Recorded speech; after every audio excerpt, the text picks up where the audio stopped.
Angin malam menyapu pelataran rumah-rumah reot di kampung Gunung Reja, desa miskin yang seakan dilupakan oleh waktu. Disinilah Rusdi kecil tumbuh, dengan perut sering kosong dan kaki telanjang yang penuh luka karena kerikil jalan. Rumahnya hanya berdinding anyaman bambu, dengan atap bocor dan lantai tanah becek jika hujan turun. Ayahnya, Pak Minan, hanyalah buruh tani tak tetap. Ibunya, Bu Saroh, kadang menjahit baju sobek tetangga dengan upah sekadar cukup untuk membeli segenggam beras. Rusdi anak tunggal. Sejak usia 6 tahun, ia sudah membantu ibunya menimba air dan mencari kayu bakar ke hutan. Masa kecilnya tidak diisi dengan tawa, melainkan pertanyaan-pertanyaan yang menyakitkan, kapan makan lagi? Atau, kenapa orang-orang mencibir saat melihat kita lewat? Setiap kali Rusdi berjalan ke sekolah, anak-anak lain mengejeknya. Tuh si Rusdi, celananya tambalan semua. Bapakmu cuma kuli. Ngapain sekolah? Nanti juga cuma jadi pemulung. Rusdi tak pernah membalas. Ia hanya menunduk, menggenggam erat buku-bukunya yang lusuh, dan dalam hati, menanam satu janji, aku akan jadi kaya. Lebih kaya dari siapapun di desa ini. Hari demi hari, kemiskinan makin menggigit. Saat usianya genap 12 tahun, ayahnya jatuh sakit dan tak lagi mampu bekerja. Ibunya menjual perabot satu persatu, hingga rumah mereka hampir kosong. Bahkan tikar tempat tidur pun akhirnya ditukar dengan 2 liter beras. Di usia yang masih sangat belia, Rusdi harus berhenti sekolah. Ia bekerja serabutan, mencangkul kebun tetangga, memungut kelapa, hingga menarik gerobak kayu ke pasar. Tangannya kasar sebelum waktunya. Tapi tekadnya terus menguat, ia ingin keluar dari kubangan kemiskinan yang menyandera keluarganya. Suatu malam, saat hujan deras mengguyur, Rusdi berteduh di pos ronda tua bersama Pak Giman, lelaki tua yang dikenal suka bercerita aneh. Hanya mereka berdua malam itu. Angin menyelinap di sela-sela bambu, dan suara petir membuat obrolan mereka terhenti sesaat. Kau tahu, Di, kata Pak Giman sambil menghembuskan asap rokok kelobot. Ada jalan cepat buat orang miskin jadi raja. Rusdi menoleh. Matanya menyipit menantang. Apa maksudnya, Pak? Pak Giman tertawa kecil, lalu menurunkan suaranya. Pernah dengar alas giling manik? Rusdi menggeleng. Itu hutan tua di utara desa. Konon katanya, kalau kau punya nyali dan tahu caranya, kau bisa minta kekayaan. Tapi bukan tanpa bayarannya. Bayaran apa? Tumbal, Di. Nyawa manusia. Tapi bukan sembarangan. Janda dan anak yatim. Setiap tahun. Kalau kau sanggup, konon harta yang kau dapat tak akan habis 7 turunan. Rusdi diam. Hujan di luar makin deras. Tapi di dalam dirinya, sebuah benih gelap mulai tumbuh, benih dari luka-luka lama yang belum sembuh. Kau bercanda, Pak? Kalau kau anggap ini lelucon, ya sudah. Tapi katanya makhluk yang jaga tempat itu, mukanya terbakar api. Ia yang menentukan harga. Dan tak semua bisa keluar hidup-hidup dari sana. Malam itu, Rusdi pulang dengan kepala penuh bayangan.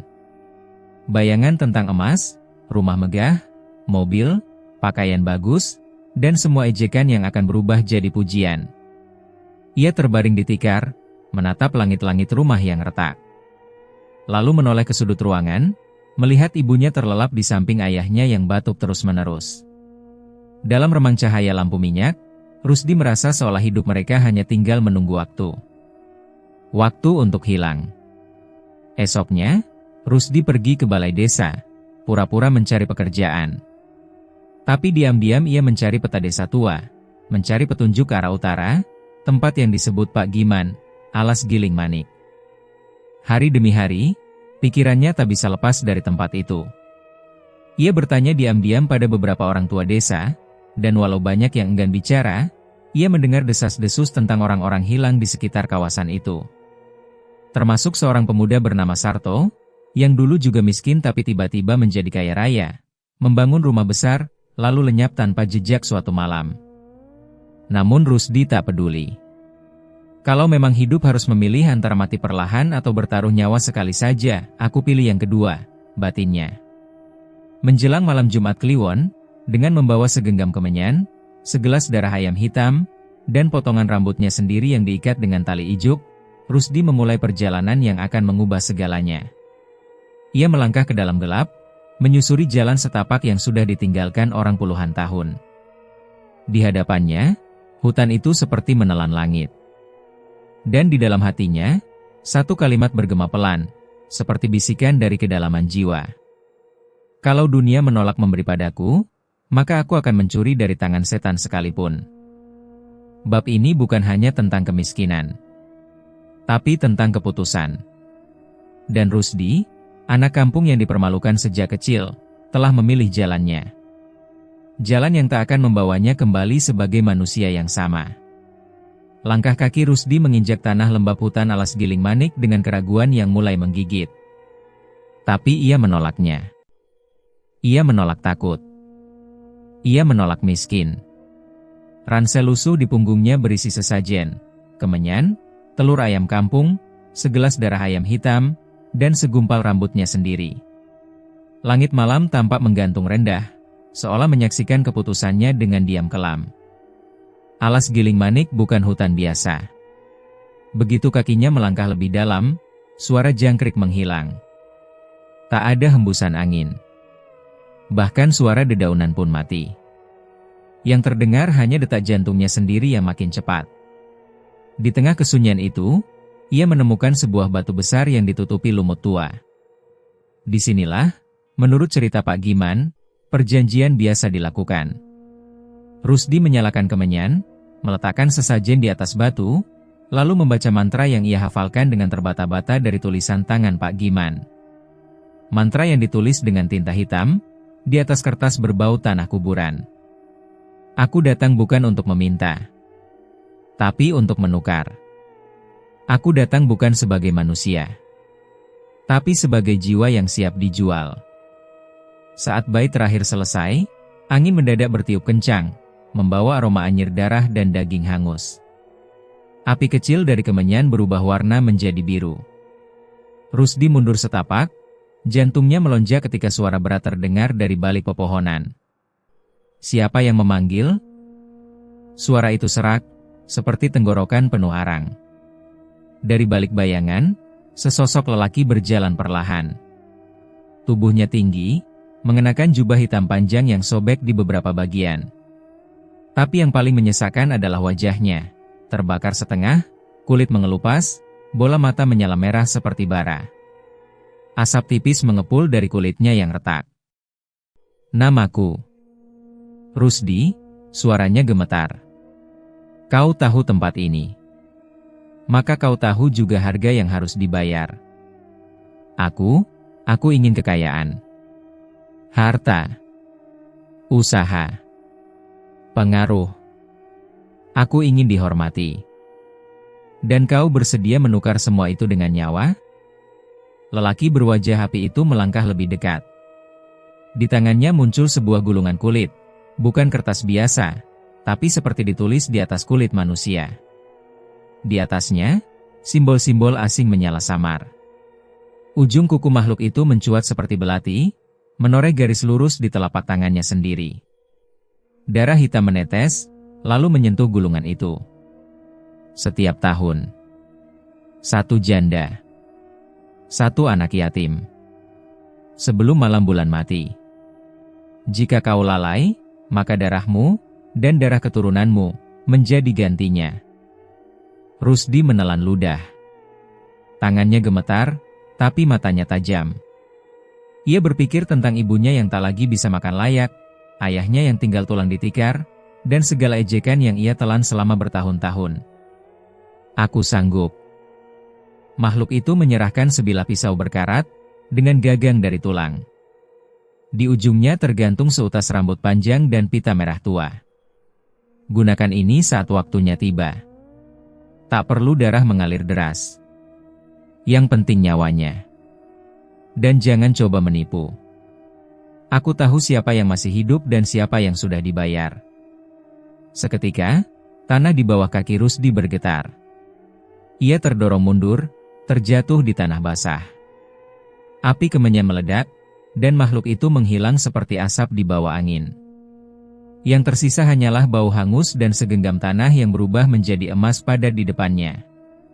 Rusdi mendekap emas itu seperti bayi. Tangannya gemetar, matanya menatap langit yang kembali diam. Tapi tidak ada bintang. Tidak ada bulan. Seolah malam itu diselimuti oleh sesuatu yang lebih tua dari waktu. Keesokan harinya, keanehan pertama mulai terjadi. Saat Rusdi pulang ke kampung, langkahnya terasa ringan. Rumahnya yang reot masih berdiri, tapi begitu ia membuka pintu, di atas tikar yang biasanya kosong kini ada tumpukan uang kertas, seolah dilempar dari langit. Pak Minan, yang sudah sebulan tak bisa bangun, duduk di sudut ruangan dengan wajah heran. "Rusdi, dari mana ini semua?" Rusdi hanya tersenyum. Ia tak menjawab. 2 hari kemudian, ia membeli sebidang tanah luas dekat jalan raya. Seminggu setelahnya, ia membuka usaha pertama, gudang penggilingan padi yang langsung ramai. Orang-orang terkejut. Beberapa berbisik soal rezeki dari Allah, sebagian lagi mulai curiga. Tapi tak ada yang bisa membuktikan apapun. Rusdi pandai menyembunyikan jejak. Lalu sesuatu yang lebih mengejutkan terjadi. Seorang janda tua di kampung, Bu Rumiem, ditemukan meninggal di sumur belakang rumahnya. Katanya terpeleset, tapi anehnya, sumur itu kering. Tak ada air. Dan tubuhnya terlihat seperti jatuh dari ketinggian yang mustahil, dengan kepala retak dan tangan terlipat rapi di dada. Beberapa hari kemudian, giliran seorang anak yatim bernama Wawan, usia 8 tahun, ditemukan tak bernyawa di dalam masjid kecil. Badannya utuh, tapi matanya terbuka lebar, memandang ke langit-langit, seperti melihat sesuatu yang menakutkan sebelum jiwanya pergi. Rusdi menatap kedua berita itu dari jauh. Ia tidak hadir di pemakaman, hanya mengirim bantuan uang dan menyuruh orang membacakan tahlil. Di dalam kamarnya, pisau karat pemberian makhluk berwajah api tergantung di balik lemari, berkilau samar. Dan pada malamnya, suara itu kembali terdengar dalam mimpinya. "Kau telah membayar. Kini nikmatilah. Tapi jangan pernah lupa, tahun depan, aku akan datang lagi." Rusdi terbangun dengan keringat dingin. Tapi di luar jendela, halaman rumahnya kini dipenuhi mobil baru, dan para tetangga mulai memanggilnya Tuan Rusdi. Hidupnya baru saja dimulai. Tapi takdirnya sudah tercemar untuk selamanya. Waktu tak pernah berjalan lambat bagi mereka yang bersetia pada kegelapan. Hanya dalam 3 tahun, nama Rusdi melesat secepat kilat di kampung Gunung Reja. Dari seorang bocah kurus berdebu, ia menjelma jadi sosok lelaki gagah, bersorban, dan mengenakan jam tangan mahal, mengendarai mobil hitam mengilap setiap pagi menyusuri jalan-jalan desa yang dulu ia tapaki dengan kaki telanjang. Awalnya orang tak percaya. Bagaimana mungkin anak buruh tani bisa membeli 2 hektar sawah sekaligus? Tapi kenyataan tak bisa dibantah. Gudang beras miliknya berdiri megah, lumbung padinya tak pernah kosong, dan ia menggaji puluhan orang kampung untuk bekerja di peternakan ayam serta kandang sapi miliknya. Tak lama, ia membuka toko sembako, lalu koperasi, lalu toko pupuk. Itu rezeki anak soleh, kata sebagian orang. Mungkin dia dapat warisan dari sanak jauh, bisik yang lain. Jangan-jangan dia main hal-hal gaib, kata suara paling lirih, yang selalu dibungkam oleh uang yang terus mengalir. Karena Rusdi bukan hanya menjadi kaya, ia juga pandai membeli simpati. Ia menyumbang pembangunan masjid, membiayai anak-anak sekolah, mengirim sembako saat panen gagal. Ia bahkan naik haji di usia muda. Pulang-pulang dipanggil Haji Rusdi, dengan sorban putih dan senyum manis yang seakan menghapus seluruh masa lalunya yang kumuh. Tapi, di balik semua itu, hanya ia yang tahu bahwa tiap kali langit mendung di malam bulan mati, hatinya dipenuhi rasa takut. Kematian itu datang rutin, nyaris seperti siklus alam. Selalu diam-diam, selalu menyisakan bisik-bisik. Tahun pertama, setelah Wawan dan Bu Rumiem, 2 korban berikutnya adalah Mbok Rijah, janda tua yang tinggal sendirian, dan Anjar, anak yatim berusia 9 tahun yang sedang tidur napasnya terhenti tanpa sebab. Kematian mereka tak pernah dianggap aneh. Desa Gunung Reja memang tak asing dengan kematian mendadak. Tapi bagi Rusdi, setiap kematian membawa satu tanda, munculnya setitik darah hitam di ujung pisau karat yang ia simpan di lemari kayu, seolah pisau itu menelan nyawa, bahkan tanpa disentuh. Ia tak pernah benar-benar membunuh.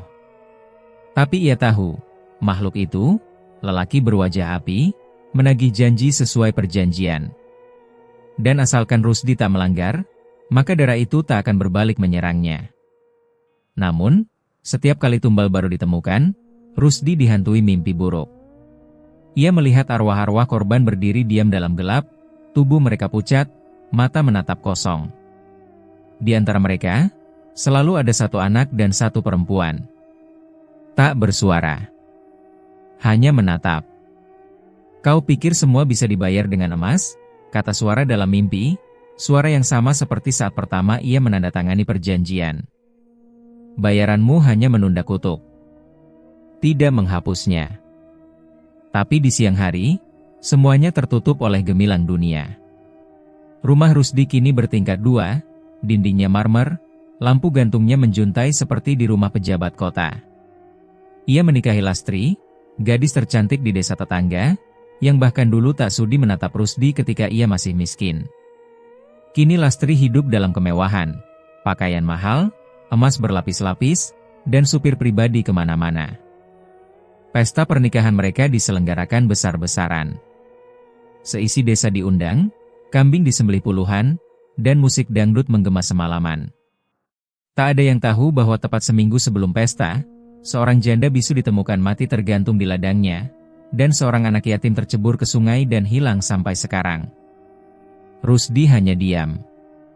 Tak ada raut duka. Hanya sorban yang lebih putih dan senyuman yang lebih meyakinkan. Suatu malam, saat ia duduk sendiri di teras rumah, mengamati langit yang mulai mendung, Lastri mendekatinya. "Mas." "Ya? Kamu gak capek kerja terus? Ayo kita jalan-jalan ke kota. Aku penasaran juga, Mas bisa sekaya ini, padahal dulu katanya sekolahmu gak tamat." Rusdi menoleh. Senyumannya tenang. Tapi matanya seperti menahan sesuatu yang tak bisa dibicarakan. "Rezeki orang beda-beda, Las. Tapi, Mas, jujur ya. Kadang aku mimpi aneh. Ada anak kecil menangis. Ada perempuan tua duduk di dapur, motong-motong rambut sendiri. Aku takut. Itu cuma mimpi." Lastri mengangguk, meski jelas wajahnya masih ragu. Rusdi menatap langit. Mendung makin pekat. Dalam hati, ia menghitung hari. Sudah hampir bulan mati lagi. Sudah saatnya tumbal baru dikorbankan. Dan meski ia tak perlu memilih siapa, makhluk itu selalu tahu di mana mencari korban. "Selama aku terus setia, semuanya akan tetap di bawah kendali," bisiknya pada diri sendiri. Tapi jauh di dalam hatinya, Rusdi tahu, tidak ada yang benar-benar dikendalikan saat berdagang dengan kegelapan. Ia bukan pemilik kekayaan itu. Ia hanya dipinjamkan.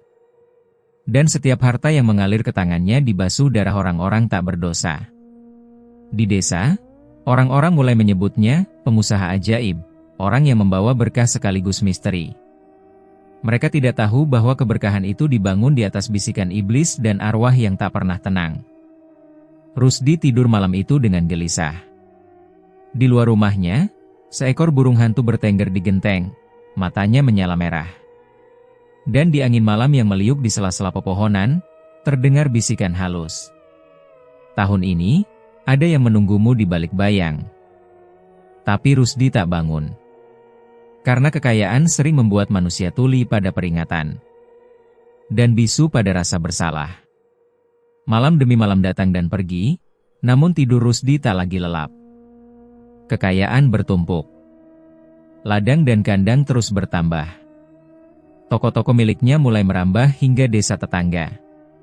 Tapi di balik sorban putih dan senyum manisnya yang dipuja warga, ada wajah pucat yang mulai retak. Sudah 5 tahun perjanjian itu berjalan. 5 tahun tumbal diberikan. 5 tahun pula Rusdi hidup dalam ketakutan yang perlahan memakan kewarasannya. Mimpi-mimpi buruk datang nyaris setiap malam. Mula-mula samar, hanya suara isak dari kejauhan, suara anak-anak berlari di halaman rumah saat tengah malam, atau bau kemenyan terbakar dari kamar kosong. Tapi lama-lama, mimpi itu menjadi nyata, atau setidaknya terasa nyata. Dalam tidurnya, Rusdi melihat seorang perempuan tua berjubah kelabu, rambutnya terurai, matanya bengkak karena terlalu banyak menangis. Di tangannya, ia menggenggam kain kafan yang meneteskan darah. Ia duduk di pojok kamar, memandang Rusdi dengan tatapan kosong. Ini bukan cukup dengan uang. Bukan cukup dengan tahlilan. Anak-anakku tak pulang, dan kau yang menutup pintu mereka ke surga. Rusdi terbangun dengan napas terengah. Tapi kamar selalu kosong. Lampu masih menyala, dan Lastri tidur pulas di sebelahnya, tanpa tahu apa-apa. Tapi peluh Rusdi membasahi bantal. Dan di bawah tempat tidurnya, selalu ada setetes darah, meski lantainya baru saja dipel. Di siang hari, Rusdi berubah jadi pribadi yang lebih saleh. Ia membangun masjid baru di tengah kampung, dengan kubah besar berlapis emas. Ia menyumbang wakaf Al-Quran, menggelar pengajian, dan menyantuni anak-anak yatim. Ironisnya, anak-anak seperti yang dikorbankan tiap tahun. Warga makin mengaguminya. Haji Rusdi itu benar-benar dermawan. Lihat masjidnya. Belum ada kampung seperti ini yang punya musola ber-AC. Mungkin ini cara Allah mengangkat orang miskin yang dulu dihina. Tapi hanya Rusdi yang tahu bahwa semua itu bukan karena hidayah. Melainkan rasa bersalah yang menumpuk, mengendap dalam pikirannya seperti kerak hitam. Ia berharap amalnya bisa menjadi penghapus dosa. Tapi mimpi-mimpi itu tak pernah hilang. Makin hari, ia makin linglung. Kadang ia duduk lama di serambi rumah, menatap sawah kosong. Kadang ia berhenti di tengah pengajian, bibirnya gemetar, memandang langit-langit masjid seolah ada sesuatu yang bergelantungan di sana. Ada anak kecil di atas langit-langit itu, gumamnya sekali waktu. Ia menyanyi, tapi nadanya seperti ratapan. Para ustaz mengira Rusdi terlalu lelah. Istrinya mengira suaminya hanya stres karena urusan bisnis. Tapi tak ada yang benar-benar tahu bahwa Rusdi hidup di antara dua dunia. Dunia gemerlap penuh pujian, dan dunia kelam yang selalu membisikkan satu kata, darah. Suatu malam, mimpi itu lebih jelas dari biasanya. Rusdi berada di sebuah lapangan sunyi. Langit merah. Udara seperti dibakar. Di hadapannya, ratusan anak kecil berdiri berjajar, semuanya mengenakan baju putih yang telah sobek dan berdarah. Wajah mereka pucat. Mata mereka hitam legam. Mereka mulai menyanyi pelan. Tanah ini basah, bukan karena hujan, tapi darah kami, yang tak disolatkan. Kau janji memberi kami jalan pulang. Tapi kau beri kami malam yang tak pernah terang. Rusdi menjerit, tapi suaranya tak keluar. Ia berlari, tapi tubuhnya berat. Tiba-tiba perempuan tua berjubah kelabu muncul di belakangnya dan menarik pundaknya. Tiap tahun kau kunci pintu surga kami. Berapa tahun lagi kau akan bertahan, Haji Rusdi? Ia terbangun dengan tubuh gemetar. Saat melihat jam, waktu menunjukkan pukul 3.33 pagi. Udara kamar terasa dingin menusuk. Tapi saat ia bangkit dan menyalakan lampu, matanya terpaku pada cermin di sudut ruangan. Di sana, pantulan dirinya berdiri. Tapi wajahnya bukan milik manusia. Setengah wajahnya gosong, melepuh seperti arang, mirip wajah makhluk yang dulu ia temui di alas giling manik. Sekejap kemudian, pantulan itu hilang. Cermin kembali normal. Namun Rusdi tak bisa kembali tidur malam itu. Ia semakin rajin bersedekah. Bahkan menyumbang pembangunan jembatan ke desa sebelah, membiayai rumah-rumah janda, dan menggaji guru ngaji untuk seluruh RT. Tapi setiap kali bulan mati mendekat, ia tetap harus menunggu isyarat dari makhluk itu. Tanda bahwa tumbal telah dipilih, dan harga telah dibayar. Amal tak pernah bisa menunda kesepakatan. Pada suatu malam Jumat Kliwon, saat sedang salat tahajud di musala rumahnya, lampu padam mendadak. Ketika ia sujud, bau anyir darah menyelimuti hidungnya. Ia menahan diri untuk tak menoleh, tapi suara anak-anak menyanyi kembali terdengar di sekeliling. Kami tak mau surga dari sedekahmu. Kami mau kembali, tapi tubuh kami tak utuh. Rusdi menyelesaikan salat dengan gemetar. Saat berdiri, lantai musala basah. Tapi bukan air wudhu. Itu darah. Darah yang mengalir dari celah-celah ubin, membentuk jejak langkah kecil, menuju lemari tempat pisau tumbal disimpan. Ia membuka lemari itu. Pisau tua dengan gagang tulang itu kini bersinar merah, dan di ujungnya, ada helai rambut panjang, basah oleh darah segar. Rusdi terdiam lama. Di luar rumah, azan subuh mulai berkumandang. Warga bersiap menunaikan salat. Tapi Rusdi masih berdiri di depan lemari, menatap benda yang mengingatkannya bahwa semua ini belum selesai. Bahwa darah akan terus menetes, tahun demi tahun, nyawa demi nyawa. Sampai akhirnya darahnya sendiri, atau darah anaknya, jadi bayaran terakhir. Dan ia tahu, itu bukan ancaman. Itu janji. Janji yang tak bisa dibeli dengan masjid, dengan sedekah, atau dengan segala kehormatan dunia. Karena di bawah kesepakatan itu, darah tak pernah kering.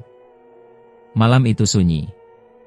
Rumah besar Haji Rusdi telah dilengkapi segala bentuk kenyamanan, lampu gantung kristal, pendingin ruangan, dan karpet tebal dari luar negeri. Tapi ketenangan yang sesungguhnya tidak pernah lagi mampir ke dalam dinding megah itu. Lastri, istri Rusdi, tidur lebih awal malam itu. Pembantu-pembantu pun sudah masuk ke bilik masing-masing. Hanya Rusdi yang masih terjaga, duduk di ruang tamu sambil menghitung sisa pembayaran pembangunan masjid cabang yang baru ia danai. Saat jarum jam mendekati pukul 2 dini hari, suara itu datang. Lembut. Seperti gumaman pelan dari balik dinding. Fadil, Fayyad, Fatan. Rusdi mendongak. Itu nama ketiga anaknya. Awalnya ia mengira itu suara Lastri yang terbangun. Tapi suara itu tak datang dari kamar. Melainkan dari ruang tamu, tepat di depan tempat ia duduk. Rusdi berdiri perlahan, tengkuknya terasa dingin. Jantungnya berdetak pelan namun berat, seperti diikat oleh batu. Saat ia menoleh, lampu gantung mendadak meredup. Bukan mati, tapi cahaya kuningnya berubah temaram, bergetar seperti nyala lilin tertiup angin. Dan di sana, duduk di atas karpet persia merah, ada sosok perempuan tua berjilbab kelabu. Tubuhnya bungkuk, kulit wajahnya keriput seperti kulit jeruk yang telah dikeringkan matahari, dan di tangannya, sehelai benang merah gelap berkilau basah, seolah dipintal dari darah segar. Benang itu ia gulung perlahan, pelan-pelan, dengan jari-jari yang gemetar namun tak henti. Matanya kosong, tapi bibirnya bergerak. Fadil, Fayyad, Fatan. 3 benih yang akan kupintal jadi tikar kematian. Rusdi mundur 1 langkah, tak mampu bersuara. Tubuhnya terasa lemas, kakinya seperti tertanam di lantai. Suara si perempuan tua mengulang-ulang nama anak-anaknya. Ia menyebutnya seperti doa yang dibacakan di atas liang kubur. Siapa kau? Akhirnya suara Rusdi keluar, tapi lirih, nyaris tak terdengar. Kenapa kau ganggu aku?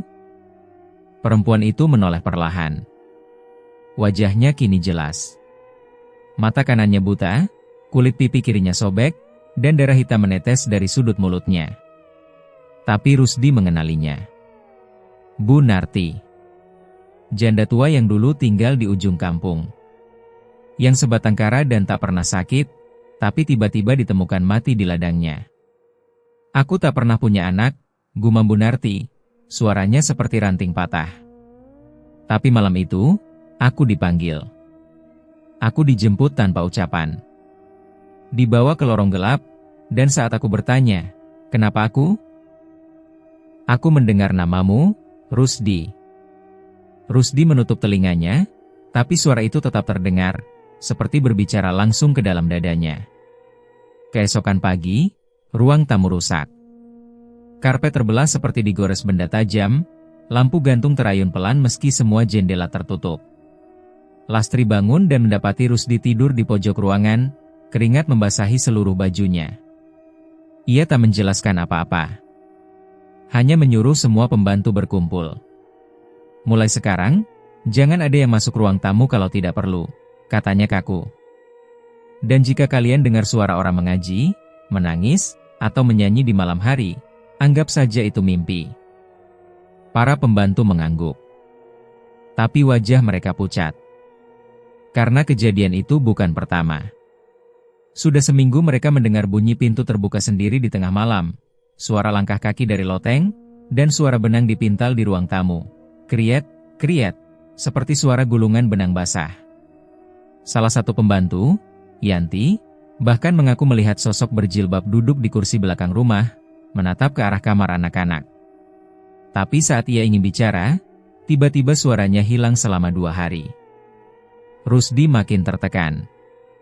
Setiap malam ia tidur dengan Al-Quran di dada, tapi setiap pagi, kitab itu berpindah tempat.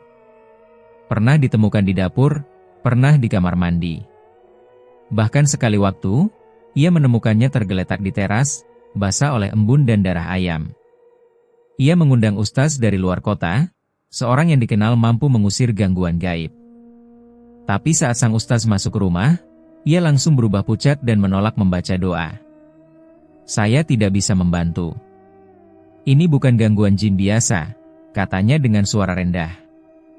Rumah ini, ada perjanjian. Dan perjanjian itu belum selesai. Rusdi mengusirnya dengan marah.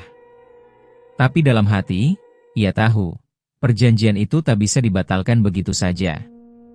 Dan kini, satu persatu tumbal mulai kembali, bukan untuk mengganggu, tapi untuk menghitung hutang. Malam berikutnya, Rusdi tak bisa tidur. Ia duduk di tepi ranjang, menatap kamar anak-anaknya. Fadil, si sulung, mulai bicara sendiri saat bangun tidur. Fayyad mengigau tentang nenek berjilbab yang mengelus rambutnya malam-malam. Dan Fatan, yang masih berumur 4 tahun, menangis tiap malam, menunjuk pojok lemari dan berkata, "Itu Ibu Narti, ya, dia mau masuk ke mimpi adik." Rusdi menggendong anaknya erat. Tapi pelukannya terasa dingin, karena tubuhnya sendiri mulai dipenuhi rasa takut yang mengakar. Ia tahu, ini bukan teror biasa. Ini peringatan. Dan ketika tumbal mulai kembali dari kematian, itu artinya, waktu pembayaran berikutnya sudah dekat, dan kehadiran mereka hanyalah awal. Jangan bawa anak-anakku, bisiknya pada malam yang diam. Bawa aku saja, aku yang menandatangani semuanya. Tapi jawaban dari kegelapan hanya tawa lirih yang mengambang di udara. Bukan hanya kau yang ditulis dalam perjanjian, Haji Rusdi. Kami ingin warisan darahmu, bukan hanya darahmu saja. Dan sejak malam itu, Bu Narti tak pernah benar-benar pergi. Kadang ia duduk di ruang tamu, kadang di pojok dapur, kadang berdiri di luar kamar mandi, memintal benang merah yang makin panjang, dan terus menyebut nama-nama yang bahkan belum lahir ke dunia. Pagi itu, rumah megah Haji Rusdi dipenuhi teriakan. Lastri berlari dari kamar ke ruang tamu, rambutnya acak-acakan, wajahnya panik. Para pembantu berdiri membeku di tangga, tak berani bergerak. Suara gaduh berasal dari kamar Fadil, anak sulung mereka. Rusdi mendobrak pintu kamar, dan pemandangan di dalamnya membuat jantungnya seolah berhenti berdetak. Fadil duduk bersila di tengah lantai, tubuhnya gemetar. Kuku-kukunya mencakar wajahnya sendiri, menyayat pipi hingga berdarah. Matanya terbuka lebar, namun pandangannya kosong, seolah ia melihat sesuatu yang tak kasat mata. Bibirnya bergerak cepat, menggumamkan nama-nama yang membuat darah Rusdi langsung dingin. Anjar, Wawan, Dimas, Siti. Itu nama-nama anak yatim yang menjadi tumbal dalam 5 tahun terakhir. Nama-nama yang tak pernah diucapkan di rumah ini. Nama-nama yang hanya diketahui oleh Rusdi, dan makhluk yang ia sebut Tuan dalam perjanjian laknat itu. Lastri menjerit histeris saat melihat wajah anaknya berlumuran darah. Rusdi segera menarik Fadil dan memeluknya kuat-kuat. Tapi Fadil terus mencakar, bahkan tubuh ayahnya pun ikut tercakar. Dari mulutnya keluar gumaman aneh seperti doa yang dibalik, lafaz yang terdengar seperti ayat, tapi penuh celah dan bisikan. Dia datang malam tadi, yah. Dia bilang gantian. Aku yang akan digulung jadi tikar, kayak yang dimimpi. Fadil lalu pingsan.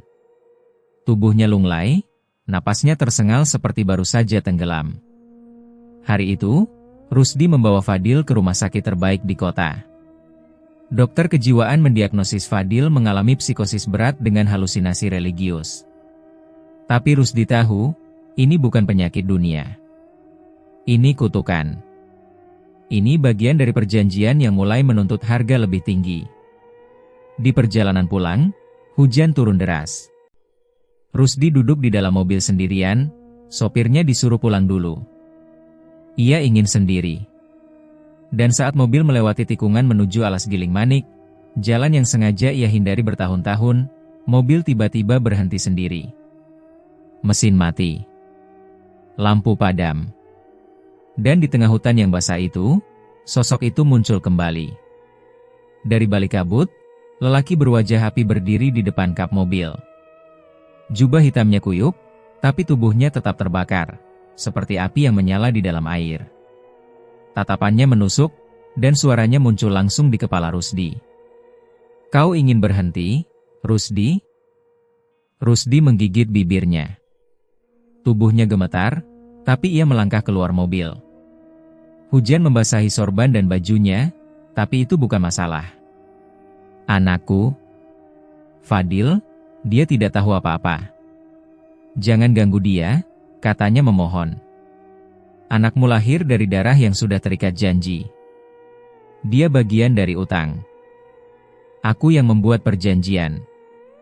Jangan bawa mereka. Makhluk itu melangkah mendekat. Bau daging terbakar menyengat, membuat Rusdi mual. Dengar baik-baik, Rusdi, katanya, suaranya dalam dan berat. Kekayaanmu telah dibasuh dengan darah. Setiap rumah, setiap toko, setiap batu bata dalam masjidmu adalah bayaran dari nyawa. Tak ada yang gratis. Aku sanggup terus, aku akan beri tumbal, jangan ambil keluargaku. Makhluk itu tertawa. Api di matanya menyala makin terang. Jika kau berhenti, semua yang kau sayang akan kuambil. Satu demi satu. Dalam bentuk paling menyakitkan. Tapi, jika aku terus, mereka akan tetap dihantui. Itu harga dari warisan yang kau pilih. Tiba-tiba, makhluk itu lenyap. Mesin mobil kembali menyala. Rusdi terduduk di tanah, basah kuyup, tubuhnya lemas. Tapi dalam kepalanya, suara itu terus menggema. Ancaman yang tak bisa ia lawan. Karena dalam perjanjian itu, tak ada kata bebas. Fadil tak sembuh. Ia kini sering duduk diam di pojok kamar, menggambar lingkaran dengan darah dari jari-jarinya yang terus ia gores. Kadang ia menyanyi lagu-lagu anak-anak dengan nada sumbang. Kadang ia tertawa sendiri, lalu menangis sambil menyebut nama-nama yang bahkan tak dikenalnya. Lastri mulai curiga. Tapi Rusdi selalu mengelak. Mungkin ini ujian. Jangan pikir aneh-aneh, katanya. Tapi di malam hari, Lastri sering mendengar Fadil bicara sendiri. Bukan dengan dirinya. Tapi seolah sedang berbicara. Waktu terus berjalan. Namun ketenangan tak pernah kembali. Fayyad, anak kedua, mulai takut tidur sendiri. Ia mengaku melihat bayangan hitam berdiri di balik pintu. Fatan, si bungsu, mendadak sering menggambar wanita tua memintal benang dengan darah. Gambar yang sangat detail, padahal ia belum bisa membaca atau menulis. Rusdi semakin sadar bahwa ini bukan hanya tentang ia dan perjanjian itu. Ini tentang darahnya. Tentang warisan yang ia serahkan pada iblis. Kekayaan yang ia niatkan untuk masa depan anak-anaknya, ternyata menjadi racun yang perlahan menyusup ke dalam pikiran dan mimpi mereka. Pada suatu malam, Rusdi terbangun karena suara lolongan anjing. Ia keluar rumah. Halaman gelap, dan gerimis turun. Tapi ia melihat sesuatu berdiri di tengah halaman. Seseorang. Seorang anak kecil, bertelanjang kaki, mengenakan baju putih lusuh, dengan kepala miring ke samping dan mata yang sepenuhnya hitam. Anak itu tak bicara. Tapi dari mulutnya menetes darah. Lalu ia menunjuk jari ke arah kamar Fadil, lalu ke arah Rusdi, lalu kembali ke dirinya sendiri. Seolah berkata, giliran siapa berikutnya? Rusdi tersungkur. Di tanah yang basah, ia bersujud, menggenggam tanah dan berbisik. Tuan, ampuni aku. Kalau memang aku harus membayar semuanya, ambil aku saja. Tapi jangan mereka. Tapi angin malam tak menjawab. Hanya membawa bau kemenyan dan darah. Dan di langit yang gelap, awan mulai membentuk wajah. Wajah yang sama. Terbakar. Melepuh. Tersenyum dingin. Warisan itu telah diturunkan. Dan kini, racunnya menyebar, pelan, pasti, dan tak bisa dihentikan. Hari-hari di desa Gunung Reja tak lagi damai. Udaranya terasa berat, langitnya kelabu terus-menerus, seolah matahari pun enggan memandang tanah yang semakin penuh dosa. Warga mulai bicara dengan suara lebih pelan, langkah kaki dipercepat saat melewati pekuburan, dan anak-anak dilarang keluar rumah selepas maghrib. Sesuatu sedang berubah, dan tak seorang pun tahu bagaimana menghentikannya. Perubahan itu bermula dari kuburan lama di bukit kecil belakang desa. Tanahnya menggelembung tak wajar. Beberapa warga yang hendak ziarah mengaku melihat asap putih keluar dari selanisan. Tapi malam itu, saat hujan turun deras, kejadian mengerikan itu pecah. Petir menyambar pohon beringin tua yang berdiri di tengah kuburan. Suaranya menggelegar, dan disusul oleh dentuman keras dari arah makam-makam tua. Tanah bergemuruh. Nisan-nisan retak. Dan dalam hitungan detik, beberapa kuburan meledak dari dalam, menyemburkan tanah dan serpihan kain kafan yang hitam terbakar. Warga yang tinggal dekat lokasi lari tunggang langgang. Tak sedikit yang menangis sambil mengucap takbir, melihat dengan mata kepala sendiri lubang-lubang makam terbuka, seperti mulut-mulut tak kasat mata yang menjerit. Keesokan paginya, semua menjadi lebih mencekam. Jejak kaki anak kecil terlihat melintasi jalan tanah dari arah kuburan menuju ke desa.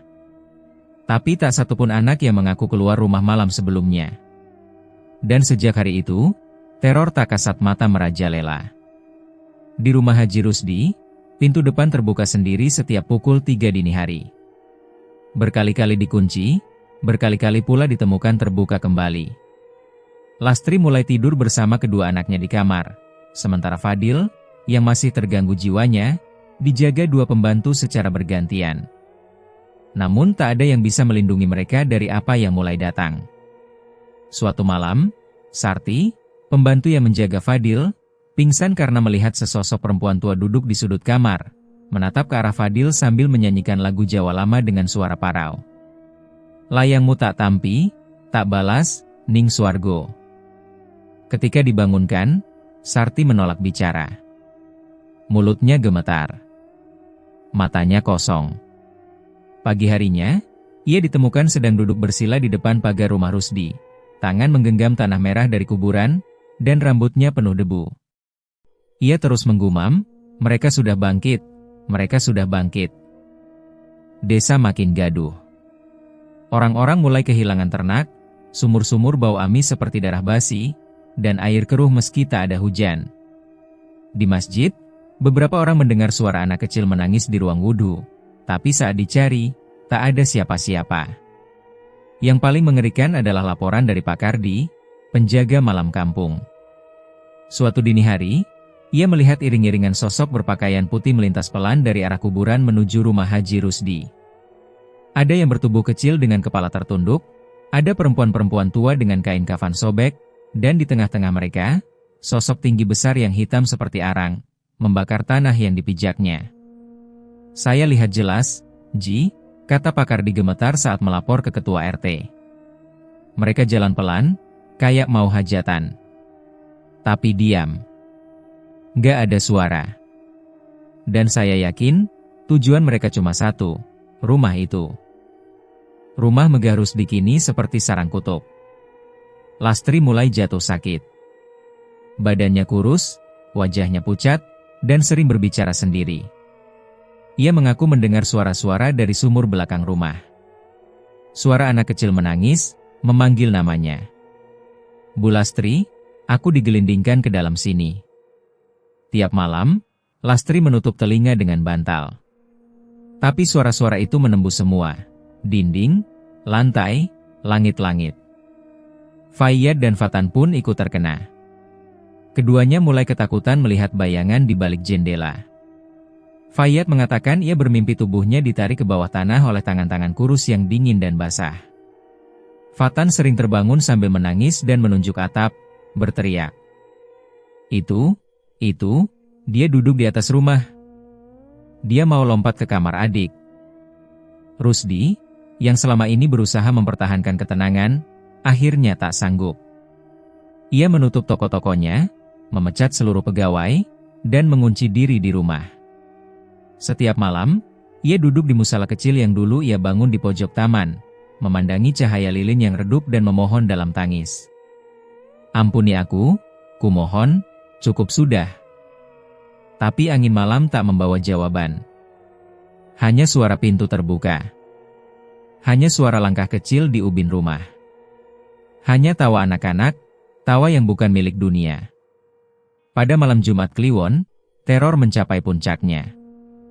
Langit yang sepanjang hari mendung berubah merah. Tak ada hujan, tapi dari langit turun tetes-tetes berwarna gelap, hujan darah. Warga desa mengurung diri. Pintu-pintu ditutup rapat. Ayat-ayat suci diputar dari speaker masjid. Tapi dari dalam rumah Rusdi, cahaya padam. Listrik mati. Dan dari sumur belakang, terdengar lolongan panjang. Suara tangisan yang tak berasal dari satu orang, melainkan banyak. Lastri ditemukan pingsan di dapur. Fayyad terkencing di tempat tidur. Fatan, entah sejak kapan, sering bersembunyi di dalam lemari dan menangis dalam bisikan. Jangan ambil aku, jangan jahit kulitku. Rusdi lari ke pekarangan, mendongak ke langit yang seperti terbakar. Ia menangis sambil berteriak. Cukup. Ambil semua hartaku. Ambil nyawaku. Tapi hentikan ini. Tapi suara dari kegelapan menjawab pelan, langsung dalam pikirannya. Bukan hartamu yang kami incar, bukan nyawamu yang kami mau. Kau sudah mewariskan darah. Dan darah tak bisa dicuci dengan air. Dan malam itu, Rusdi tahu, para tumbal telah bangkit. Bukan untuk mencari keadilan, tapi untuk menagih harga yang hanya bisa dibayar dengan jiwa dari darahnya sendiri. Pagi itu, Haji Rusdi berdiri di pelataran rumahnya yang basah oleh sisa hujan semalam. Wajahnya kuyu, janggutnya tumbuh tak terurus, sorban putihnya lusuh dan bau asap kemenyan. Mata sembab itu menatap langit kelabu, seolah menanti jawaban yang tak kunjung datang. Di dalam rumah, Lastri masih terbaring lemas, dan ketiga anaknya tak lagi bicara seperti dulu. Desa Gunung Reja tak pernah sama sejak malam itu, malam hujan darah. Warga kini memelototi rumah Rusdi dari kejauhan. Tak lagi memuji, tak lagi hormat, tak pula mencaci. Hanya tatapan kosong yang syarat rasa takut dan jijik, seakan rumah itu bukan lagi tempat manusia. Hari itu Rusdi membuat keputusan terakhir sebagai manusia. Ia mulai dengan menjual semua toko dan aset tanah yang ia miliki. Hasil penjualannya ia sumbangkan pada panti asuhan, pesantren, dan masjid-masjid di 3 desa. Ia bahkan mengunjungi setiap keluarga yang pernah kehilangan istri atau anak yatim secara misterius dalam 2 dekade terakhir. Saya minta maaf, katanya lirih, menunduk di depan Pak Muntohar saudarinya hilang di malam Jumat bertahun lalu. Kalau ada yang bisa saya lakukan, apa saja, sebutkan. Pak Muntohar tak menjawab. Hanya memandangnya dengan mata merah. Setelah lama diam, ia berkata, "Kau pikir uang bisa menebus yang sudah dicabut dari kami tanpa pamit?" Rusdi mengangguk pelan. Bukan untuk membenarkan, tapi menerima. Ia melanjutkan dengan rencana terbesarnya, membangun pesantren di tengah desa. Pesantren itu dibangun dengan cepat, seolah tenaga dan dana mengalir dari langit. Setiap sudutnya megah, penuh marmer, dan dibuat tanpa sedikit pun ia simpan untuk dirinya. Namun saat peresmian pesantren itu tiba, petaka terjadi. Langit cerah tiba-tiba menghitam. Petir menyambar menara mushola. Air sumur masjid memerah. Dan salah satu santri yang baru menginjakan kaki di aula, seorang yatim piatu bernama Hussein, tiba-tiba menjerit, lalu jatuh ke tanah, matanya terbelalak ketakutan. Mereka berdiri di belakang kalian semua. Jangan buka tempat ini. Mereka belum selesai. Orang-orang ketakutan. Sejak saat itu, tak ada santri yang mau kembali ke sana. Pesantren itu ditinggalkan sebelum sempat digunakan. Kini bangunannya kosong.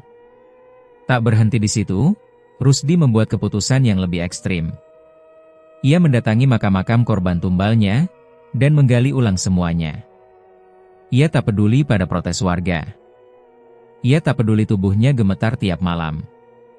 Ia hanya ingin satu hal, menguburkan mereka ulang, dengan cara yang pantas.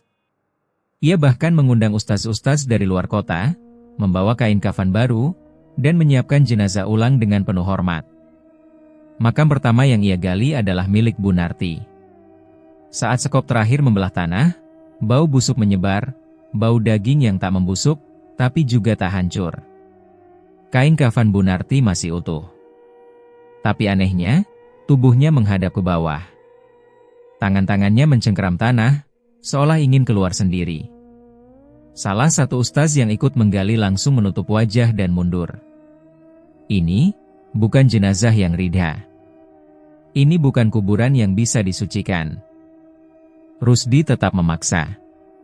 Ia membersihkan tubuh itu, membacakan doa, dan memakamkan ulang dengan arah kiblat yang benar. Tapi malam itu, saat pulang ke rumah, ia menemukan benang merah darah dipintal lagi di ruang tamu, lebih panjang dari sebelumnya, dan lebih basah. Ia terus menggali kuburan lainnya. Dari 12 tumbal yang pernah ia berikan, 7 kubur berhasil dibuka. Sisanya sudah hilang tak jelas, entah karena longsor, banjir, atau karena mungkin mereka tak pernah benar-benar dikubur. Tapi tak satu pun dari mereka menerima pemakaman ulang itu dengan tenang. Setiap malam, suara-suara dari tanah kembali terdengar.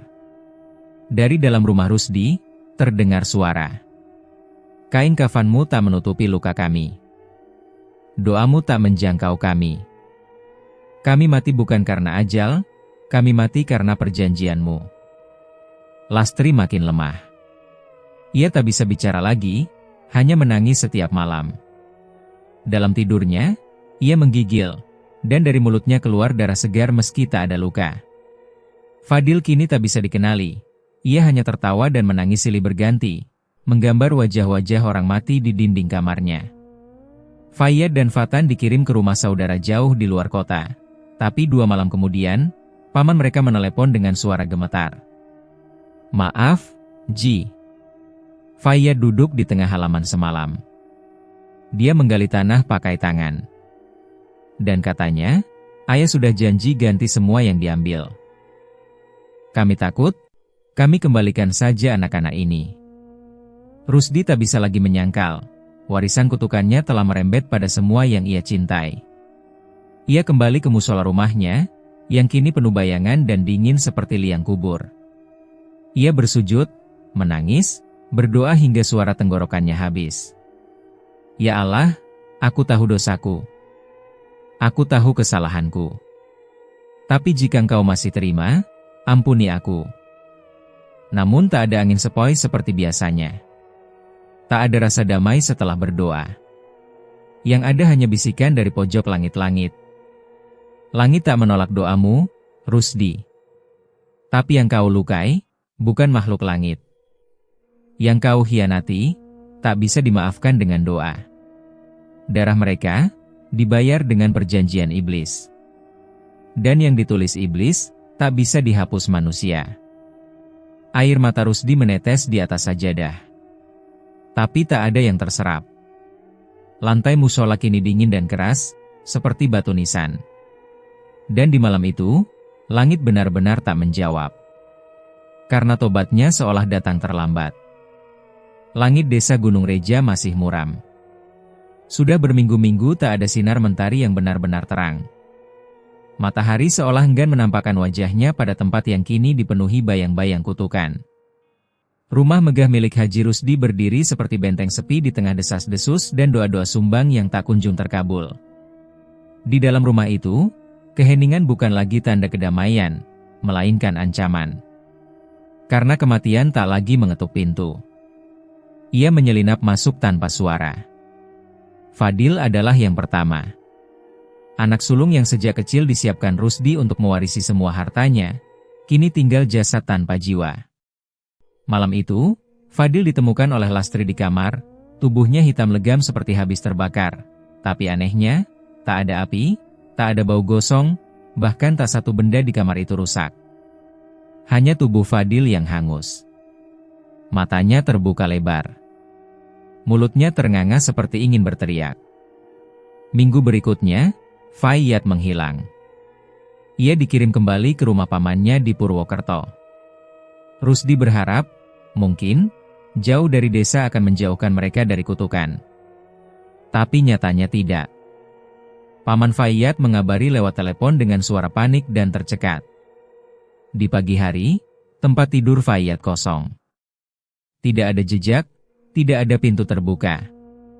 Jendela tertutup rapat. Bahkan CCTV rumah menunjukkan tak ada apa-apa terjadi malam itu, hanya Fayyad yang tidur, lalu tiba-tiba menghilang di antara 2 detik rekaman. Polisi turun tangan. Anjing pelacak dikerahkan. Tapi tak satu pun jejak ditemukan.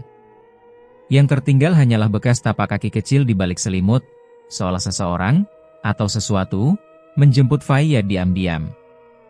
Rusdi tak bicara sepatah kata pun. Ia hanya duduk dengan tatapan kosong. Fatan, si bungsu, dijaga ketat setelah itu. Ia tak diizinkan tidur sendiri. Lastri tidur memeluknya tiap malam, sementara Rusdi berjaga di luar. Tapi malam itu, badai turun dengan hebat. Angin menerjang jendela. Listrik padam.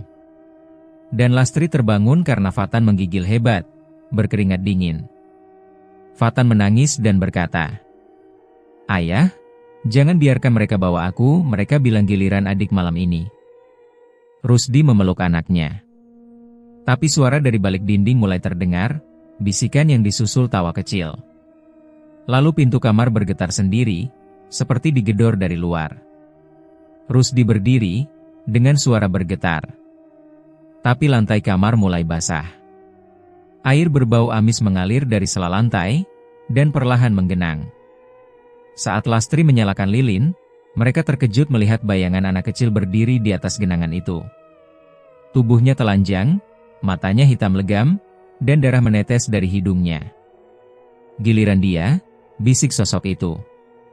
Rusdi dan Lastri menjerit. Tapi saat mereka menyalakan lampu darurat dan berlari ke arah Fatan, tubuh kecil itu sudah tergeletak tak bernyawa di dekat tempat wudhu.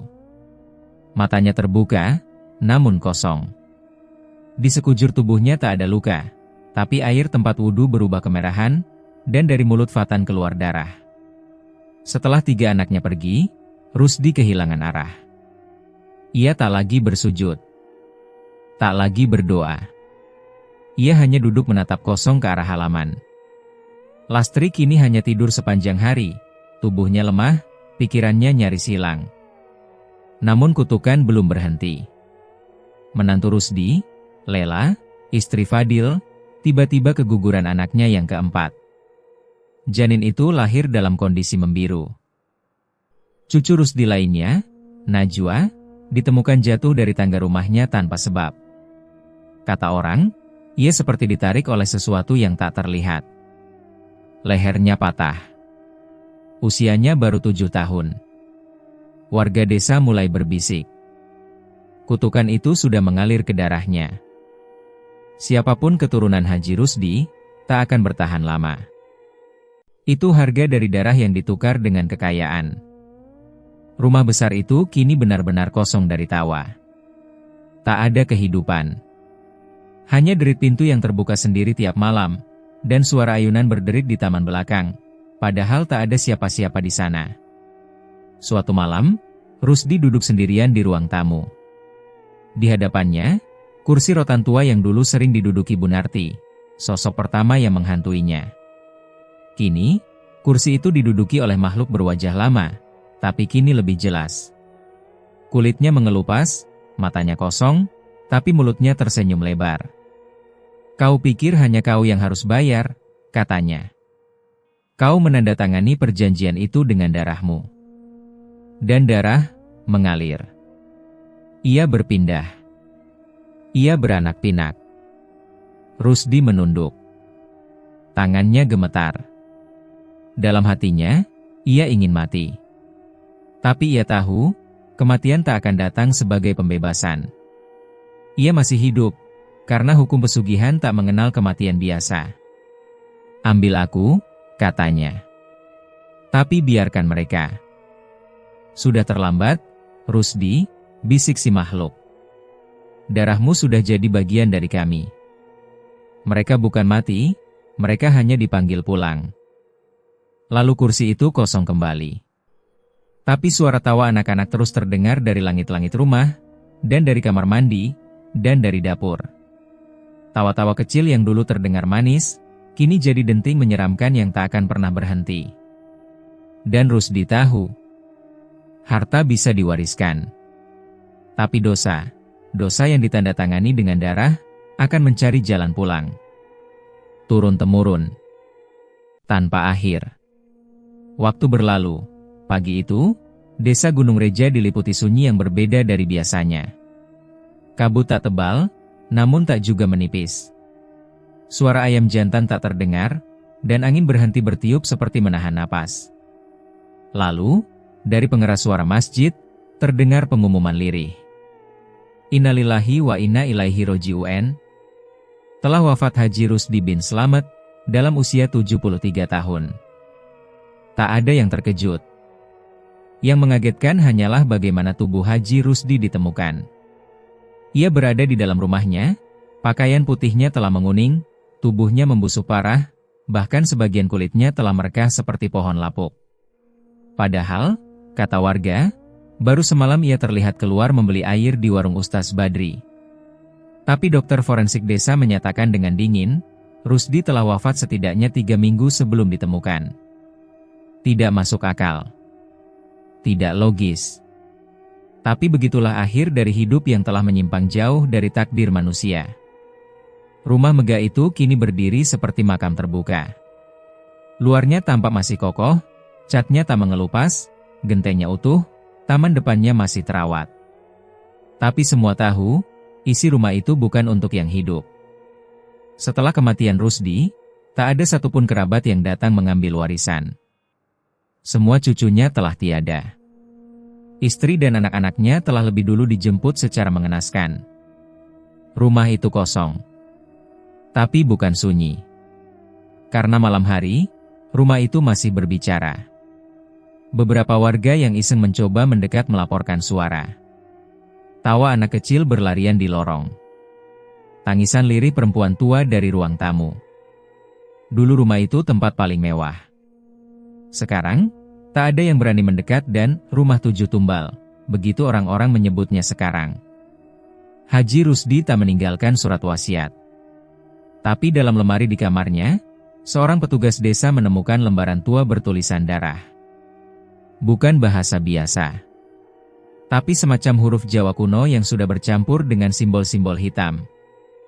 Ustaz Badri memandangi lembaran itu dengan kening berkerut. Dalam hati ia tahu, ini bukan surat manusia. Ini adalah bagian dari perjanjian, yang tak pernah benar-benar berakhir.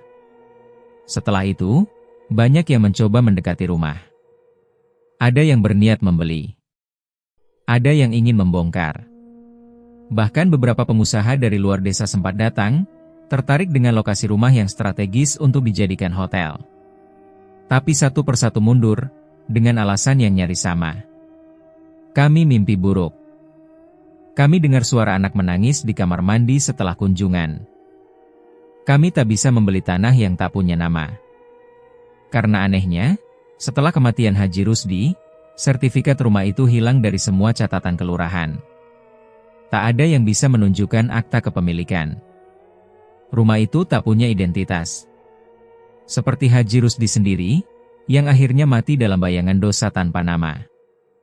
Warga mulai membuat pagar bambu seadanya untuk membatasi area rumah itu. Kini rumah itu menjadi semacam peringatan hidup. Orang-orang melewatinya dengan cepat. Tak ada yang berani menyebut nama Haji Rusdi dengan suara keras. Nama itu tabu, seperti mantra yang bisa membangunkan sesuatu dari balik tembok rumah itu.